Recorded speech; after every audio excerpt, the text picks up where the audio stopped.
Be me, Jake, 35, senior systems architect at a mid-size SaaS company with a fragile backend and expensive customers.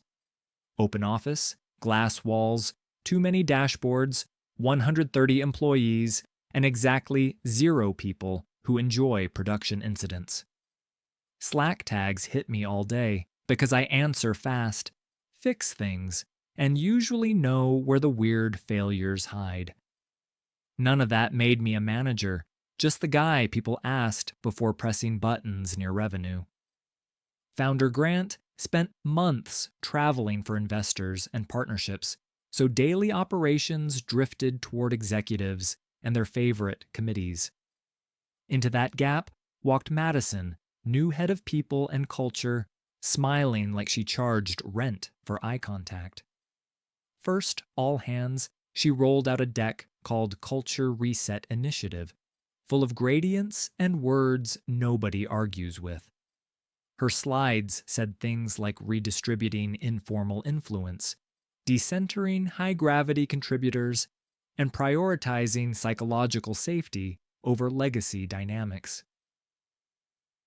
Everybody nodded, because nobody wants to be the first guy objecting while HR writes something down. 2 weeks later, a new dashboard appeared in our internal portal, labeled Influence Density Index, visible to literally everyone. Rankings tracked how often people were mentioned in decision threads, meeting notes, architecture docs, and cross-team Slack discussions. My name sat at number 1, bright red, like I had personally leaked radiation into collaboration.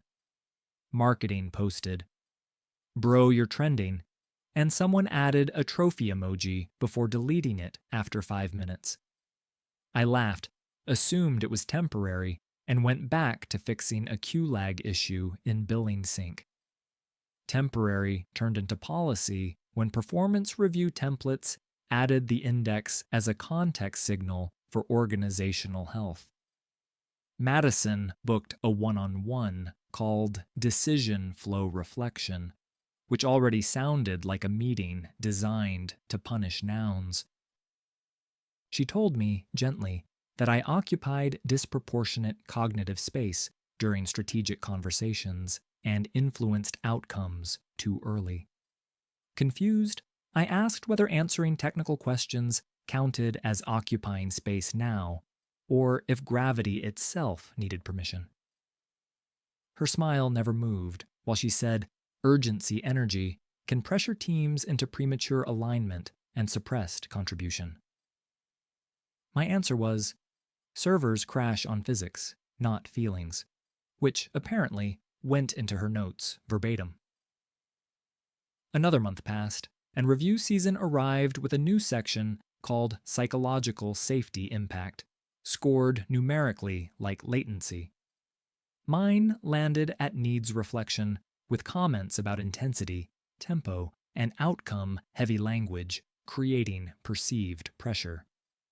No examples, no timestamps, just phrases like felt rushed and tone was strongly directional during uncertainty. Staring at that screen felt surreal, like getting written up by a horoscope with admin permissions. Major cross-functional meetings changed next, because Madison started moderating them personally under a meeting equity protocol. Whenever I explained a risk directly, she cut in with, "Let's make space before we lock framing." Technical conclusions got bounced back for softer wording, collaborative phrasing, and less deterministic energy, whatever that means. Around the third meeting, people stopped looking at my face and started watching Madison instead, like weather radar. Speech got slower across the room, not calmer, just filtered and weird, like everyone was typing orally. Weekly influence index refreshes kept me redlined, which turned into a running joke nobody made out loud anymore. Architecture questions still came in, but mostly through private messages, then resurfaced publicly through someone safer sounding. Velocity dipped quietly at first, the way a tire loses pressure while everyone argues about road ethics. Project Atlas started during all this, our biggest infrastructure overhaul in 2 years, with real enterprise money tied to it. Months went into that work, including migration plans, failover testing, replication tuning, and enough diagrams to wallpaper a courtroom. Grant scheduled a high-stakes investor demo around Atlas because the platform upgrade was central to the next expansion pitch. 2 days before the call, Madison announced a visibility redistribution update for strategic presentations and external showcases. She said ownership should look diversified, not concentrated, especially during moments that shape perception of leadership pathways. Translation: my slot vanished, and Colin from product got promoted to presenting Atlas architecture on Investor Day. Colin was smart and decent, just not deep in back-end internals, and everyone in engineering knew it immediately. Rehearsal went bad when he mixed up sharding thresholds and cache invalidation paths, then confused failover with retry logic. I stepped in once to clarify, and Madison interrupted me mid-sentence about avoiding reflexive takeover patterns. Colin looked embarrassed, I looked stupid, and the room pretended this was healthy organizational learning. Demo morning arrived, investors on video, polished slides up, cameras on, everyone trying to look expensive and stable.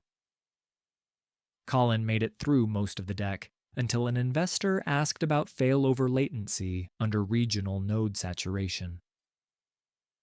The answer was simple for me, impossible for him, and painfully visible to everyone pretending otherwise. Silence stretched long enough that I almost jumped in, then remembered my last interruption pattern note from Madison. Colin gave a partial answer, corrected himself twice, and the investor's face did that polite concern thing. After the call, our channel looked like a digital funeral with corporate branding. Madison posted congratulations about inclusive visibility gains and how leadership presence had been successfully diversified under pressure. 2 engineers messaged me privately, saying that was brutal, then followed with sorry, like I needed condolences. My reply was a thumbs up, because apparently survival strategy now included communicating like a haunted intern. Atlas adoption numbers softened the next week, and sales started whispering about prospects losing confidence in platform depth. Madison sent a company-wide note celebrating a measurable reduction in dominance indicators across strategic discussions. Somebody added a Grafana panel called feelings per second as a joke, and it got nuked before lunch. Office humor shifted darker after that, because funny stopped being harmless once policy started reading Slack memes literally. Then I got an automated HR system notification mentioning performance alignment documentation and an access permission update. The file flashed before denying access, and the title included my name plus alignment track draft. Nobody had warned me, coached me, or even hinted a plan existed beyond reflection language and culture check-ins. Adrenaline hit hard, not heroic, just that sick feeling when you realize the hallway moved behind your back. I walked straight to Madison's office, knocked once, and asked whether I was being put on a plan. She stayed calm and said it was proactive scaffolding, not disciplinary action, designed to support behavioral recalibration early. Behavioral recalibration, according to her summary, meant reducing dominant signatures, increasing pause tolerance, and softening urgency expression. I asked if answering architecture questions now counted as a dominant signature under the new framework. Madison said intention matters less than impact in collaborative systems with legacy power distributions, which resolved nothing. Back at my desk, people acted normal, which somehow made the whole thing feel even worse. Nobody rallied around me because everyone was busy not becoming the next experiment. That part felt real, honestly, and I can't even blame them. Conversations got quieter whenever people ops walked through engineering, like somebody dropped a blanket over the room. Opinions started with disclaimers instead of facts, then ended before reaching conclusions strong enough to quote later. One guy joked we needed a permit to express certainty over 70%, and nobody laughed loudly. Next came the Cultural Impact Review Board for high-stakes changes, releases, and incident remediations with organizational implications. Every major rollback or production mitigation now needed an inclusive review checkpoint before execution, unless there was literal fire.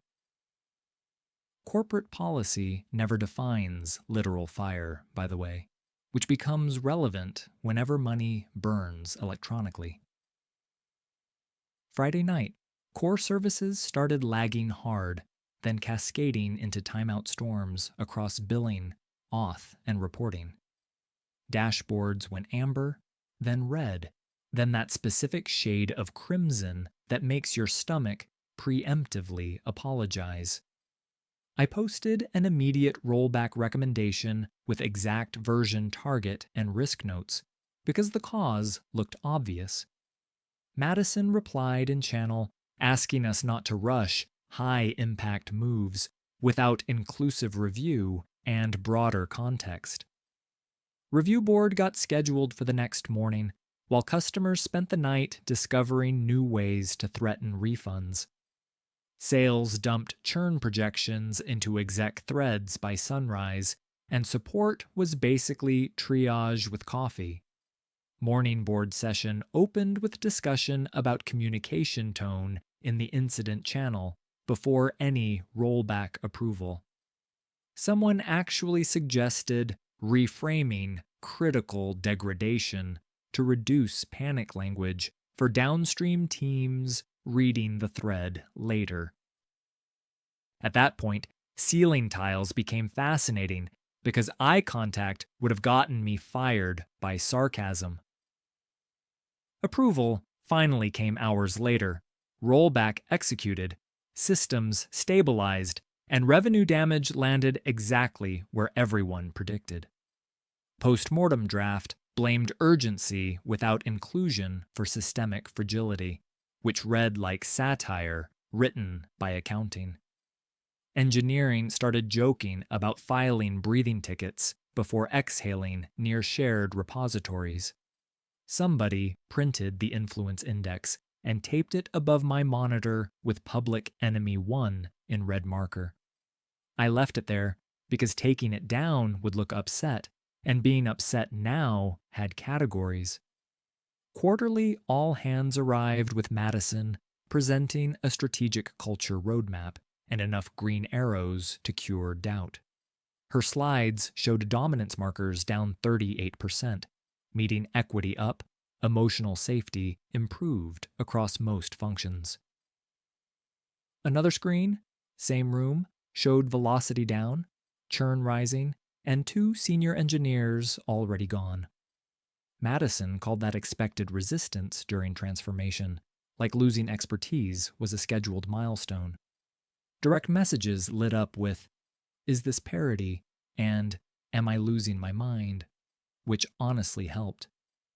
My own behavior got worse in boring ways, not dramatic rebellion, just shrinking into bug fixes and private answers. Public channels stopped getting full explanations from me because every direct sentence felt preloaded with consequences. Private pings still came. Can you sanity check? Can you look quick? am I crazy here?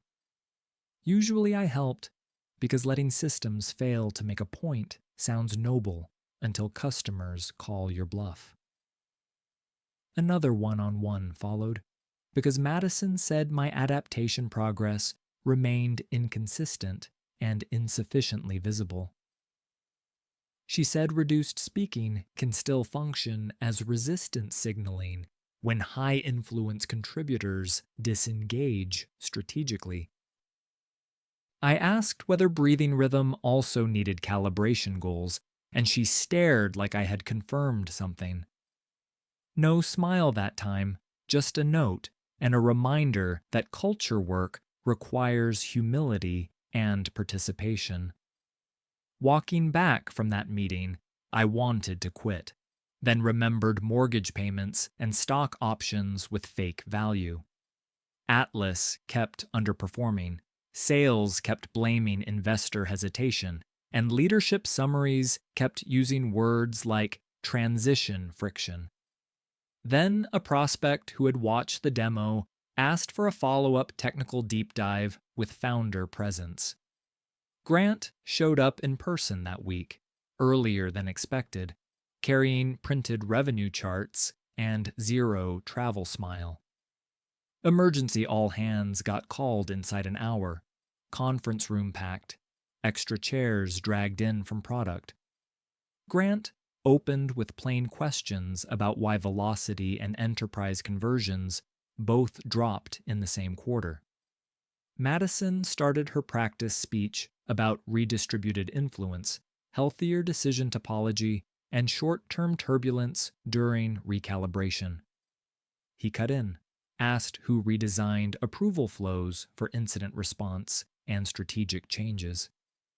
Madison explained the review board and inclusion checkpoints like she was unveiling a public health intervention. Grant turned to me, asked why I was not leading the Atlas demo if I built the architecture. I told him I was removed under the visibility rotation update, and then I shut up. Room went dead quiet because everybody remembered the investor question and the silence after it. Grant asked whether the change improved investor confidence, and nobody tried to rescue the moment. He moved on, asked about alignment track drafts on senior staff, and my stomach dropped again. I said there was a draft under my name, framed as proactive, tied to dominance minimization goals. Madison jumped in with language about developmental scaffolding and non-punitive coaching structures. Grant asked when he approved performance process changes touching senior technical staff. She said the framework did not require executive signature at exploratory stage, and even legal flinched. Next question hit legal directly, asking whether psychological safety scoring as performance input passed compliance review. Legal said they had not reviewed that model because it never reached the committee queue. Grant pulled up the revenue dashboard beside the influence index on the big screen. Green check marks for inclusion metrics sat next to red financial trends, like two departments describing different planets. He said, reducing gravity can be useful, but not when the company loses orbit. Somebody near the back made a strangled laugh and immediately pretended to cough. Grant asked how the review board affected our last major incident response timeline. My turn again, so I explained the rollback delay and the morning approval requirement. Nothing dramatic, just facts. Madison tried to reframe urgency as exclusionary when deployed without inclusive participation under pressure conditions. Grant looked at her and said, "Outages are not democratic experiences," and the room finally breathed. No yelling happened, which somehow made it worse for her and better for everyone else. Calm questions kept landing, one after another, about approvals, reviews, attrition, demo ownership, and measurable outcomes. Madison answered most of them, but the answers stopped fitting together once the dashboards were visible side by side. He asked directly whether high performers had been penalized for being visible during decision-making. She said recalibrated, not penalized, and even she sounded less certain now. Grant said collaboration fails when competence becomes something people apologize for publicly. Then he announced immediate suspension of the Influence Index Review Board and the scoring changes pending audit. Alignment tracks created without executive approval were voided effective immediately, which got everyone's full attention. Madison sat very still, face composed, but the confidence was gone around the edges. Meeting ended without applause, outrage, or speeches, just a strange, quiet exhale from half the room. Back at my desk, 3 people messaged the same sentence. What the hell just happened? I answered, maybe Physics 1? Then deleted it, then sent, not sure, because habits die slowly. Over the next week, internal wiki pages lost sections overnight, and old links started returning retired experiment messages. Review board calendar invites vanished, moderation protocols got paused, and HR templates quietly changed back. Madison announced she was pursuing strategic opportunities elsewhere, which is corporate for everybody read the room. Nobody clapped, nobody booed, nobody posted a reaction emoji, because we were all too tired for symbolism.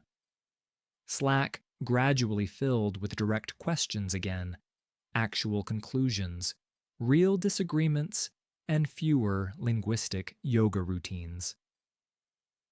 Someone tagged me publicly for a rollout sanity check, and nobody acted like the request was dangerous.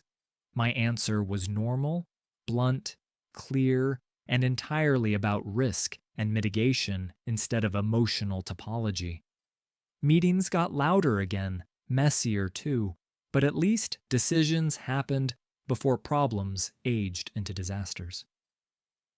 Atlas ownership got reset with clear lines, and Colin stopped looking like he expected public humiliation daily. He told me one afternoon that demo still haunted him, then admitted the whole thing was unfair. I told him none of us looked good in that system. Then we went back to work. Grant stayed around more after that, walking the floor, asking weirdly practical questions, reading raw dashboards instead of summaries. Later, he stopped by my desk, said, "Good to have clarity back," and kept moving before it got awkward. Relief felt more accurate than victory, because nobody heroic came out of the last few months. Engineering still jokes about that period whenever someone proposes a framework with 6 new approval layers. The framed printout of the Influence Index lives near the coffee machine now, labeled cautionary art. New hires ask what it means, and older people give each other that look before explaining softly. Some habits lingered, though, especially the instinct to soften obvious statements before saying them aloud. For weeks, I kept pausing mid-sentence, waiting for somebody to say, "Let's make space." A junior engineer asked why I trailed off all the time, and I told him legacy code. He laughed, said, "Recursive compliance loop," and suddenly the whole table was laughing too hard. Sales stopped doing empathy checkpoints before talking churn. Product meetings ran long again, and nobody tracked conversational decibels. Performance reviews returned to deliverables, mentorship, and technical ownership instead of vibe telemetry categories. Culture surveys still exist, but the questions ask about clarity and autonomy, not whether certainty feels sharp. Weirdest part, honestly, is how reasonable everything sounded at the beginning before outcomes stacked up. Nobody thinks they are building paralysis when they start a program called safety, inclusion, or alignment. Systems drift that way quietly through templates, dashboards, and people who mistake optics for operating conditions. We were not heroes or villains, just employees trapped inside a very expensive experiment with polished language. For a while, most of us wondered if maybe we really were the problem. Then the outages, attrition, and investor calls kept answering louder than any slide deck could. Grant did the public takedown, sure, but physics was already doing the private one the whole time. What stayed with me was not Madison or even the dashboard, but how fast everyone learned to self-censor. Watching smart people apologize for clarity changes your sense of what a workplace can become. Things are still imperfect here, still noisy, still chaotic, still full of dumb arguments and late deploys. Honestly, that feels healthy now, because friction beats paralysis and disagreement beats theater every single time. Turns out, gravity is not oppression. It is just what keeps the building standing when the lights flicker.